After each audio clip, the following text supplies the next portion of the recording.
sunscreen, which I think is amazing. It's 40 SPF. It is a chemical blocker, which is totally fine. And the reason that we use chemical blockers is because they're very cosmetically elegant. Physical blockers like zinc and titanium are great, and they give you a lot of coverage, a lot of UV coverage, but it's a little bit harder to make them into products that feel really nice and look really nice. There are some out there, and that's a subject for another time. But a lot of sunscreens that you get are white and tacky and thick, and they don't feel good. And so those are often physical blockers that are just not that cosmetically elegantly made.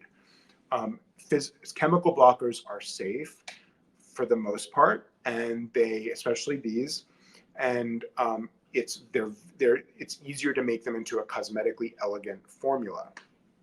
So Unseen Sunscreen is totally clear, totally colorless, odorless, feels very soft and silicone-y, but matte and not overly shiny, not tacky, not sticky. It's amazing. It's a pleasure to put on, which I've never really felt about sunscreens before I found this one. So I recommend this to almost everybody. Again, I've said this before, but in people who have very sun-sensitive conditions like melasma, where we really want to get really good coverage, I always recommend a tinted sunscreen. A tinted sunscreen will give you more coverage for the tail end of UVA and also visible light, like blue light. And that blue light can make sun-sensitive conditions worse, like melasma. So I will recommend something tinted for people who really need it.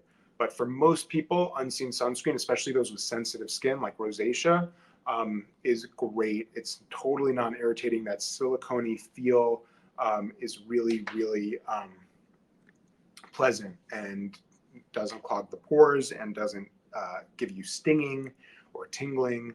And so it's a really good product. So basically, we're sort of like pretending to be skincare maximalists.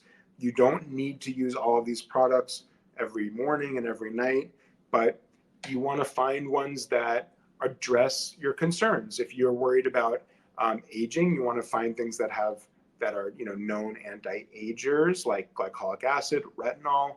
If you are acne prone, you want to find something that's antiseptic. That might be anti-sebum like niacinamide. So you kind of cater whatever you are using to your condition, and then you want to layer them by starting with cleanser and the thinnest stuff, and then move on to thicker and thicker and more opaque as you layer. So I hope that was helpful. I will be doing this every Wednesday in August, so join me if you like. And any questions, you can always message me on Instagram. All right, bye everyone.